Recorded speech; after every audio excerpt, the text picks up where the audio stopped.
नमस्कार। कभी सोचा है कि ट्रेडिंग इतनी सिंपल भी हो सकती है? मतलब सिर्फ एक बॉक्स और वो हमें बता दे कि मार्केट के जो बड़े बड़े प्लेयर्स हैं वो अगला मूव क्या लेने वाले हैं। सुनने में थोड़ा अजीब लगता है ना, पर आज हम एक ऐसी ही बड़ी दिलचस्प स्ट्रैटेजी को डिकोड करने वाले हैं। तो चलिए शुरू करते हैं। तो आज हम क्या क्या देखने वाले हैं। सबसे पहले तो ये समझेंगे कि इस स्ट्रैटेजी के पीछे का लॉजिक क्या है, मतलब ये काम क्यों करती है। फिर हम उस एक खास कैंडल के राज को खोलेंगे।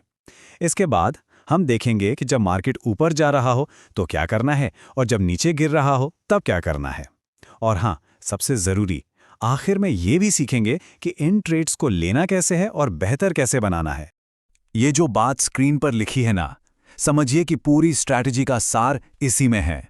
बस एक बॉक्स चाहिए जो सब कुछ बताता है, लेकिन कोई इसके बारे में बात नहीं करता। मतलब एक ऐसा पावरफुल कॉन्सेप्ट जो है तो बहुत सिंपल, लेकिन ज्यादातर लोगों की नजरों से छिपा हुआ है। और ये सब कुछ बस एक बॉक्स पर टिका है। ठीक है, तो सबसे पहले सेक्शन पर आते हैं, इंस्टीट्यूशनल फुटप्रिंट। मतलब हम ये जानने की कोशिश करेंगे कि आखिर इस बॉक्स के पीछे का क्यों क्या है, ये काम ही क्यों करता है। देखिए, ये स्ट्रैटेजी इसलिए काम करती है क्योंकि हम असल में जासूसी कर रहे हैं। हम उन निशानों या फुटप्रिंट्स को ढूंढ रहे हैं जो बड़े बड़े इंस्टीट्यूशंस और मार्केट मेकर्स चार्ट पर पीछे छोड़ जाते हैं। ये वो जोन्स हैं जहां उन्होंने दबाकर बाइंग या सेलिंग की है। और जाहिर है, जहां इतना बड़ा एक्शन हुआ हो वो जगह हमारे लिए एक हाई प्रोबेबिलिटी ट्रेडिंग जोन बन जाती है। चलिए अब आते हैं सेक्शन 2 पर। यहां हम समझेंगे कि इस स्ट्रैटेजी का क्या है, मतलब हमें असल में चार्ट पर देखना क्या है, वो कौन सी चीज है जिस पर हमें फोकस करना है। तो स्क्रीन पर देखिए, यहाँ दो तरह की कैंडल्स हैं। एक हरी, जिसे हम अप क्लोज कैंडल कहेंगे, और दूसरी लाल, जिसे डाउन क्लोज कैंडल। नाम सिंपल है, पर इस स्ट्रैटेजी के लिए इन दोनों का फर्क समझना भाई बहुत जरूरी है। तो सवाल यह है कि हमें फोकस किस पर करना है। जब मार्केट ऊपर जा रहा हो तब कौन सी कैंडल देखनी है, और जब नीचे गिर रहा हो तब कौन सी। इसी सवाल का जवाब इस पूरी स्ट्रैटेजी की चाबी है। नियम बिल्कुल सीधा और साफ है, कोई कंफ्यूजन नहीं। ध्यान से सुनिए, जब मार्केट अप ट्रेंड में हो, मतलब ऊपर की तरफ जा रहा हो, तो हमें ठीक उल्टा काम करना है।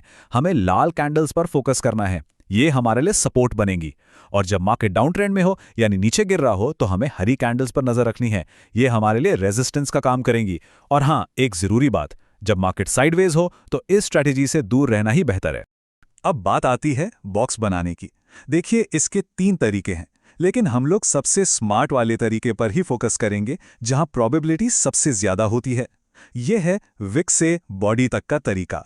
इसका सबसे बड़ा फायदा, हमारा रिस्क एरिया एकदम छोटा हो जाता है। बाकी के 2 तरीकों में रिस्क थोड़ा बढ़ जाता है, तो हम सबसे सेफ और हाई प्रोबेबिलिटी वाले रास्ते पर ही चलें। ओके, तो अब आते हैं सेक्शन 3 पर, अप ट्रेंड के नियम।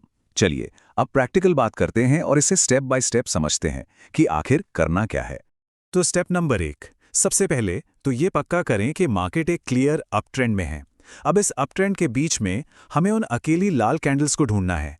ये वो छोटे छोटे ब्रेक हैं जहां सेलर्स ने जोर लगाने की कोशिश तो की, पर बायर्स इतने हावी थे कि उन्होंने वापस कंट्रोल अपने हाथ में ले लिया। ठीक है, लाल कैंडल मिल गई। अब आता है स्टेप नंबर 2। हमें इसी लाल कैंडल पर अपना बॉक्स बनाना है। और याद है ना कौन सा तरीका? सबसे हाई प्रोबेबिलिटी वाला, यानी कैंडल की जो ऊपर की विक है उसके टॉप से लेकर कैंडल की बॉडी के टॉप तक, बस इतना सा बॉक्स बनाना। और अब सबसे जरूरी स्टेप नंबर 3, इंतजार। जी हां, हमें सब्र रखना है। हमारा ट्रेड सेटअप तभी एक्टिव होगा जब प्राइस घूमकर वापस हमारे बनाए हुए बॉक्स पर आए और उसे रीटेस्ट करे।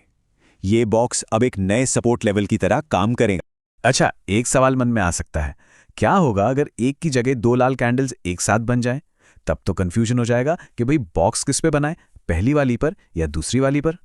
चिंता की कोई बात नहीं, इसका जवाब बहुत सिंपल है। जब अप ट्रेंड में 2 या उससे ज्यादा लाल कैंडल्स एक साथ दिखें, तो हमेशा उस वाली कैंडल पर बॉक्स बनाना है जो उन सब में सबसे ऊंची हो। बस इतना सा नियम है। चलिए अब फटाफट सेक्शन 4 पर चलते हैं, डाउन ट्रेंड के नियम। और अच्छी बात यह है कि अगर अप ट्रेंड समझ आ गया तो यह भी आ जाएगा, क्योंकि यहां सब कुछ बिल्कुल उल्टा है।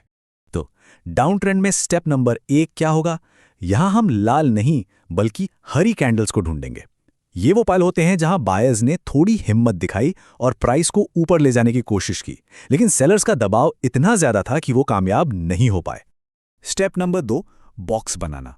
और जैसा कि मैंने कहा सब कुछ उल्टा है, तो इस बार हम हरी कैंडल पर बॉक्स बनाएंगे, लेकिन नीचे की तरफ, यानी कैंडल की जो नीचे वाली विक है उसके सबसे निचले पॉइंट से लेकर कैंडल की बॉडी के निचले हिस्से तक। और स्टेप नंबर 3, फिर से वही इंतज़ार।